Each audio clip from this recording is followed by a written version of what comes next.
संस्कार ठुलो कि सम्बन्ध ठुलो? संस्कार पहिले कि सम्बन्ध पहिले? संस्कारले सम्बन्ध बनाउँछ कि सम्बन्धले संस्कार बनाउँछ? तर तपाईँ यो निबन्ध पढ्नुभन्दा पहिले यो बुझ्नु जरुरी छ कि जसरी दुई आँखा उस्तै हुन् तर एकै होइनन्, त्यसैगरी सुख र आनन्द उस्तै हुन्, एकै होइनन्। किनभने मान्छेको प्रतिस्पर्धा पहिले भित्र हुन्छ अनि बाहिर पुग्छ। त्यसैले संस्कार र सम्बन्धमा जकडिएको तपाईको क्षमता, दक्षता र कलाको हत्यारा भविष्यमा तपाईँ र तपाईँका आफन्त नै हुनेछन्। कता कति अलमल छ, अन्यल छ, दिविधा पनि छ।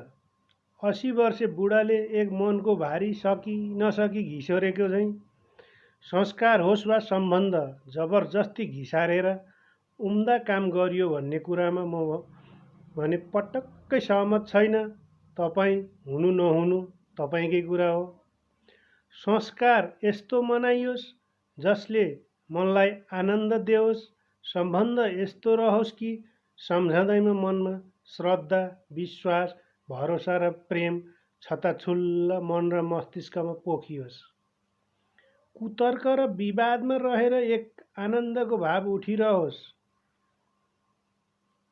हामीले मान्ने गरेको महान दशैंको कुरा गरौँ न।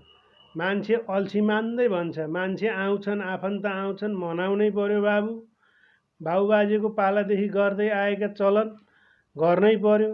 तर गर्दा हुन्छ के, नगर्दा पनि हुन्छ के? नास्ति। यसपालि त यति दक्षिणा सकियो, नातागोता धाएर आउँछन्, खाना दिनै पर्यो, हातमा सुका मोहर हालिदिनै पर्यो। भलै त्यो आज गैँडा र हात्तीमा परिणत भएको होस् भनेर मन खिस्सा र मुख निच्चा पारेर गर्वका लागि, स्तुतिका लागि, देखाउनका लागि, समाजको लोलोपोतोको लागि गरिएको कुनै पनि काम वा कुराको सार के, प्राप्ति के?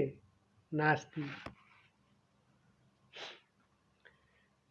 दशैंको टिकाकै कुरा गर्नुहोस् न। वर्षमा वर्षै मर्यो कि बाँच्यो खोजखाज गर्नु नपर्ने, वर्षमा वर्षै अमुक पात्रको खिसी टिउरी गरेरै नथाक्ने, वर्षमा वर्षै सत्तो सराब गर्न नछोड्ने, वर्षमा वर्षै पाए त्यसलाई चुस्ने, झोस्ने, लुट्ने, झार्ने, मुन्ट्याउने अनि हस्याङ फस्याङ गरी कुँदेर टिको टाँसिदिएर तेरो शुभ होस् भनेर कसको अशुभ काटिएको छ र? वा कसको शुभ आएको छ र? आशिष र श्राप लाग्न र दिन त आफू सत्य, ठिक, न्यायिक र परिपाक हुनु पर्यो नि। फेरि ठिक भनेको के, कति भन्नु होला नि। ठिक र बेठिक जान्न कुनै इन्जिन, मेसिन चाहिन्न। तपाईँको मन, बुद्धि, विवेक नै काफी छ। त्यसैले झकझक्याउँछ मान्छेलाई। तर यहाँ पनि म मान्छे नै होइन भन्नुहुन्छ भने त मेरो पनि केही चल्दैन। कोही हुनुहुन्छ यो धरतीमा न्याय गर्ने, अन्याय नगरेको, कतै नढल्केको, निस्वार्थी, शुद्ध, परिपाक मान्छे। वर्षमा वर्षै पाएसम्म, मिलेसम्म, भेटेसम्म, सकेसम्म लुट्ने, झोस्ने, झार्ने, कुट्ने अनि कुरा काट्ने वा खसाल्नेको हातबाट हस्याङ फस्याङ गर्दै, कुरा कुँदाकुँद गर्दै, पसिना चुहाउँदै एक चुट्की टिका टाँसेर हाम्रो सम्बन्ध बलियो छ भनेर छिमेकी, आफन्त र समाजलाई देखाउने नौटङ्कीको न तुक छ न कुनै अर्थ छ। यथार्थ छर्लङ्ग छ, तर मुख सबैका बन्द छन्। वास्तवमा आफ्ना नातागोता, आफन्त जो टाढा छन्, सालमा साल भेट हुने तारतम्य वा वातावरण मिलेको हुन्न, ती सबलाई भेटेर उत्सव मनाउन सकियोस्। खुसी हुन सकियोस्, दुःख सुखका भलाकुसारी र जानकारी राख्न सकियोस्। वा नयाँ नयाँ पुस्ता जसको आफन्तसँग चिनापर्ची भइरहोस्, ताकि आफ्नै नातागोताका सन्तान भेट्दा अपरिचित वा पाहुना बन्न नपरोस्। तर आजकल चाडपर्व देखाउनका लागि, मनाउनका लागि मात्र मनाइने गरेको कुरा कसले अस्वीकार गर्न सक्छ? सम्बन्ध त त्यस्तो होस् जहाँ व्यक्तिको गुण र दुर्गुण सबै विशेषताहरू स्वीकार गरियोस्। मन, वचन र कर्मले, तन, मन र धनले भित्रैबाट व्यक्तिप्रति अहोभाव पलाओस्, श्रद्धा पलाओस्, विश्वास पलाओस्, कहिल्यै नराम्रो नहोस् र भरोसा रहिरहोस्। एक अर्काप्रति स्नेह भाव, एक अर्काप्रति प्रेम भाव छरिरहोस्, फैलाइरहोस्, जगाइरहोस्। नहोस् भेट, बोलचाल र स्पर्श, तन, मन, आत्मा र शरीर उसैमा लीन भइरहोस्। ढोगको संस्कारबाट दूर एउटा मिठो भावनाको संस्कार जागोस् र बढोस्, ताकि मान्छे आफैमा आनन्दित र मग्न रहोस्। सम्बन्ध त्यसैसँग राख्नुहोस् वा राखिरहनुहोस् जो प्रति अपार समर्पण, श्रद्धा र भक्ति छ। त्यस्तो भक्ति स्तुति नबनोस् जुन घोकिरहनु परोस्, त्यस्तो भक्ति घन्टी पनि नबनोस् जुन बजाइरहनु परोस्। बरु बनोस् त्यो मन, आत्मा र शरीरको रडक वा झङ्कार वा आनन्द। तपाईका श्रद्धा, विश्वास, भक्ति र प्रेम कुनै पनि बीचको बाधा, व्यवधान, अडचन र कारणले नहल्लियोस्। त्यसैले टिको पनि त्यसैसँग मात्र टाँस्नुहोस् वा टाँसिदिनुहोस् जो प्रति अपार विश्वास छ, अपार श्रद्धा छ र त्यो श्रद्धा, विश्वास कुनै पनि बीचमा बाधा, व्यवधान र कारणले नखस्कियोस्। टिको त्यसैसँग टाँस्नुहोस् वा टाँसिदिनुहोस् जो प्रति अपार माया छ, प्रेम छ। त्यो मायामा बाधा आउन, विवाद आउन नदिनुहोस्, तर्क आउन नदिनुहोस्, कुतर्क आउन नदिनुहोस्। लाख कारण जन्मोस् तर सम्बन्धको मिठासमा, बन्धनमा अविश्वास नचल्मलाओस्। भित्रदेखि, आत्मैदेखि श्रद्धा, भक्ति, विश्वास र प्रेम नहटोस्। त्यस्तो टिको टाँस्नुहोस् जसमा टिका टाँस्दा आत्मगौरव जागोस्, जुन देखाउनका लागि, समाजका लागि, आफन्तका लागि, आफ्ना लागि नौटङ्की नबनोस्। त्यसैले मलाई लाग्छ मान्छेको सम्बन्ध टिको टाँसु र नटाँस्नु, खुट्टा ढोग्नु र नढोग्नु, कसैलाई खाना दिनु र नदिनु, अनि कुनै चाड मनाउनु र नमनाउनुमा जोडिन त पक्कै सक्दैन। सम्बन्ध संस्कारभन्दा भिन्न हुन्छ, फरक हुन्छ। कुनै पनि संस्कारले सम्बन्धको गतिलो डोर तौलन सक्दैन। सम्बन्धलाई संस्कारले बलियो बनाउने मौका भर दिन सक्छ, स्थल निर्माण गर्न सक्छ, तर आरोपित वा स्थापित संस्कार नै सम्बन्धको मियो भने कदापि होइन। अब भन्नुहोस्, तपाईँ भोलि के कस्तो टिको टाँस्न कुदाकुद गर्नुहुन्छ? देखावटीको कि जन्मजात सम्बन्धको, श्रद्धाको, भक्तिको, विश्वासको कि आत्मिक माया, प्रेम वा वात्सल्यको? तपाईँले मनाउने चाड वा पर्व, जात्रा जे हो सबै हामीद्वारा चलाइएको चलन मात्र हो। कति समय सापेक्ष होला, कति समय परिस्थिति र विचारको परिवर्तनले समय सापेक्ष नहोला, तर हो त चलन मात्र। कुनै पनि चलन वा संस्कार चाल्नु वा चलाउनु पूर्व के आकाश खसेको थियो वा भोलि छाड्दा खस्छ? मान्छेको जीवनको पहिलो प्राथमिकता आफू र आफ्नो स्वास्थ्य हो, दोस्रो परिवार तथा समाज, पहिलो बिना दोस्रोको कुनै पनि अस्तित्व छैन। मान्छेले चलाएका प्रत्येक प्रचलन, त्यस पुस्ताका चलन, अर्को पुस्तामा परम्परा, झन् अर्को पुस्तामा संस्कार र अझै अर्को पुस्तामा धर्म बन्दै गएको पाइन्छ। हामीले मनाउने धेरै संस्कारहरू केही धर्मका लागि, केही देखाउनका लागि, केही मनाउनका लागि, केही रमाइलो मनोरञ्जनका लागि, केही स्तुतिका लागि, केही गाली गलौज र व्यङ्ग्य बाँडका लागि, केही खानका लागि, केही आत्मसन्तुष्टिका लागि, केही लिनका लागि र केही दिनका लागि गर्ने गरिन्छ। तिहारको टिका नै हेर्नुहोस् न, कति नौटङ्की बढ्दै गएको छ। एक चिम्टी टिका लगाउँदैमा कोही मेरा दिदीबहिनी दाजुभाइ हुने, नलगाउँदैमा नहुने हो र? सम्बन्धलाई संस्कारले मनोरञ्जनसित जोडेको मात्र हो, संस्कार नै सम्बन्ध भने होइन। तर मान्छे संस्कार जुन गरे, के र कति फाइदा छ वा नगरे के कति घाटा छ, जान्दै नजानी, बुझ्दै नबुझी, खोज्दै नखोजी, संस्कारलाई नै ठुलो र महत्त्वपूर्ण मानेर सम्बन्धसित तुरुन्त जोडेर व्यक्तिलाई तौलन थाल्छन्। संस्कार नाटक हो, संस्कार ढोग हो, संस्कार आयोजन हो, संस्कार प्रायोजन हो, तर सम्बन्ध नाटक मात्र होइन, न त आयोजना हो वा न प्रायोजन मात्र हो। सम्बन्ध अलिकति नाटक हो भने अलिकति बाध्यता, अलिकति भावना र अलिकति छाड्नै नसकिने गरी जोडिएको सम्बन्ध पनि हो। सम्बन्ध अलिकति चलाइएको, अलिकति चलेको कुरा हो, तर संस्कार मात्र चलाइएको कुरा हो। संस्कारभन्दा सम्बन्ध केही शाश्वत हो, केही जन्मसाथै जोडिएको बाध्यता पनि हो।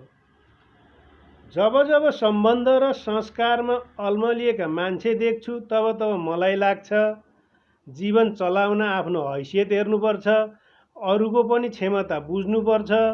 धन र वस्त्रको प्रदर्शनले मान्छे ठुलो कहिल्यै हुँदैन। जीवनका सबै कुरा अस्थायी हुन् भन्दै आजको यो विनय कुमार शर्माद्वारा लिखित संस्कार र सम्बन्ध निबन्ध यहीँ भिड मार्न चाहन्छु। आखिरी यस संसारमा हामीले जे जति गरे पनि आज यस संसारमा भएका सबै प्राणीहरू, जीवहरू आजको 100 वर्षपछि एउटा पनि रहने छैनन्। त्यसैले संसार छेडभङ्गुर हो, सबैको रूपान्तरण हुन्छ र रहन्छ के त भन्दा जो हामी जन्मनुभन्दा पहिला पनि थियो र जो हामी मरेपछि पनि रहन्छ, त्यही कुरा मात्रै। म हुँ अथवा त्यो आत्मा हुँ, त्यो आत्मा नै परमात्मा हो र परमात्मा नै परब्रह्म हो, जसले यो सारा जगत चलाइरहेको छ, विश्व ब्रह्माण्ड चलाइरहेको छ, अन्तरिक्ष चलाइरहेको छ। त्यो शक्तिलाई चिन्न सके हाम्रा यो शरीरसँगको नाता केवल साक्षी भावमा रहनेछन्, कर्ता भाव त हराउनेछ। यति मात्रै बुझे पनि सबैलाई शान्ति पक्कै मिल्नेछ। यही नबुझ्नाले हामी रोइरहेका छौँ, कराइरहेका छौँ, अशान्त भइरहेका छौँ, पीडा छ, दर्द छ, दुःख छ, कष्ट छ। रावणकै कुरा गर्दा पनि, नवरात्रिकै कुरा गर्दा पनि नौ शक्ति, नौ दुर्गा भनेर एउटा जननीलाई शक्तिको रूपमा देखाइएको त्यो एउटा बिम्ब थियो। ती 9वटा शक्ति भनेको हामीलाई चिन्न सक्ने शक्ति, हाम्रो क्षमता चिन्न सक्ने शक्ति, अरूलाई पारख गर्न सक्ने शक्ति, अरूलाई दया गर्न सक्ने शक्ति, अरूलाई सहयोग गर्न सक्ने शक्ति। यस्ता 9वटा शक्तिहरूलाई विभिन्न बिम्बमा कसैलाई सिकाउनको लागि चित्रमा उतारियो। पहिला इमेजिन गरियो, इमेजिनलाई इमेज बनाइयो, चित्रमा उतारियो। त्यसमा विभिन्न अब चाहिँ हाम्रो दुष्ट नकारात्मक कुराहरूलाई काट्नको लागि ज्ञानको तरबार चाहिनुपर्ने हो। त्यो तरबार देखाउँदाखेरि त्यहाँ देवीको चित्र बनाइयो। पछि कालान्तरमा गएर तरबार लिएकी देवी, सबभन्दा शक्तिशाली जङ्गलको राजा भनिने चाहिँ शेरको सवारी बनाइयो। शेरलाई पनि आफ्नो सवारी बनाउने, आफ्नो उसमा हिँडाउन सक्ने त्यत्रो शक्ति भनेर चाहिँ त्यो शेर भनेको सबै कुराहरूलाई मारेर काँचै खाइने अथवा राक्षसीपना हामीभित्रको हो, त्यसलाई पनि नियन्त्रण गर्न सक्ने शक्ति जननी देवी भनिएको हो। अब 10 दिनको दिनमा रावणको 10वटा टाउका भनिएको छ। त्यो के हो त भन्दा स्वयं रावण त होइन, त्यो एउटा बिम्ब हो। तर हामीलाई पछि चित्रमा उतार्नु पर्यो। रावणका 10 टाउका, ती 10वटा टाउका के हुन् त भन्दा काम, क्रोध, लोभ, मोह, अहङ्कार, ईर्ष्या, दोष, घमण्ड, छल, कपट, यस्ता 10वटा हामीभित्र भएका दैत्य रूपी, राक्षस रूपी दुष्प्रवृत्तिहरूलाई ज्ञानको रामबाणले एकैचोटिमा काट्नुपर्ने थियो, मार्नुपर्ने थियो। त्यसैले उसको शिर काट्यो भने त लोभको शिर काटिदिए पनि मोहको शिर उम्रिरहन्छ, मोहको शिर काट्यो भने अहङ्कारको शिर उम्रिरहन्छ, क्रोधको सिङ उम्रिरहन्छ, त्यसपछि शिर त उम्रिरहन्छ। त्यो भएको हुनाले एकैचोटि नाभिमा रामबाण हानेर पुरा शक्ति नष्ट गरेर रावणलाई ढालेको भनिएको छ। त्यो एउटा बिम्ब हो। पछि त्यसैलाई अब नबुझेकाहरूलाई बुझाउनको लागि एउटा इमेजिन गरियो, इमेजिनलाई इमेज बनाइयो, चित्रमा उतारियो। चित्रमा कसरी उतारियो, ड्रइङ गर्दा त्यस्तो बनाइयो र त्यही प्रचलन बढ्दै आयो, चल्दै आयो हजारौँ वर्षदेखि। यही कुराहरू बुझ्ने मान्छेहरू न जातको घमण्ड छ, न थरको घमण्ड छ, न धर्मको घमण्ड छ, न मतको घमण्ड छ, न सम्प्रदायको घमण्ड छ। त्यही हुनाले योगीहरू सन्त महन्तहरू आफ्नो जात थर सबै कुरो हटाएर एउटा नयाँ नाम राख्छन्। सर्वानन्द, विकासानन्द यस्ता यस्ता नामहरू राखिएका हुन्छन्।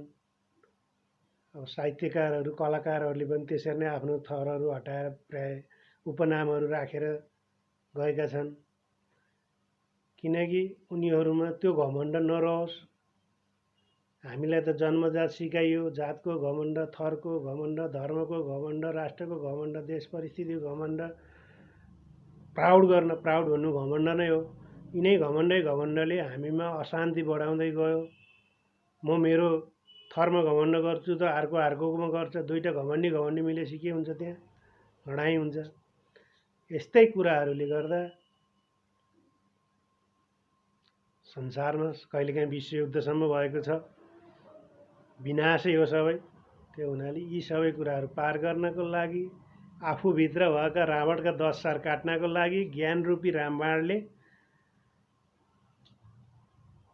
नाभिमा प्रहार गर्नुपर्छ भन्दै आजको यो 114औं